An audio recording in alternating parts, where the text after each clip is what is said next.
Mida enam sa inimesi ignoreerid, seda enam õpib ta elama ilma sinuta.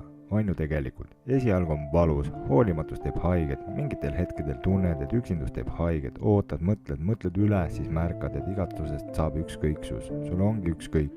Tuleb ei tule, on ei ole. Sa lihtsalt kehitad õlgu, sellel hetkel oledki õppinud hakkama saama. Ise, see on hetk, kus sa oled tegelikult loobunud. Oma enda mõtetest, loobunud illusioonidest, see on ka hetk, meil see teine, kes su sellesse eluetappi toonud on, saab aru, et midagi on muutunud. Kui ta seni arvas, et talle on kõik lubatud ja kõik andeks antud, siis nüüd ta märkab, et see nii ei ole. Korraga on tekkinud omad arvamused, on olemas selgroog, mitte ainult terasest selgroog.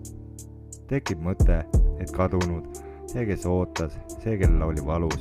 Hoidkem neid, keda tahame hoida. Neid eirates nad lähevad oma rada, sinna, kus neid hinnatakse. Olen alati tahtnud vastata inimestele heaga, aga elu sundis mu vastamas samaga. Kindlasti on inimesi, kes mind vihkavad ja las nad siis vihkavad.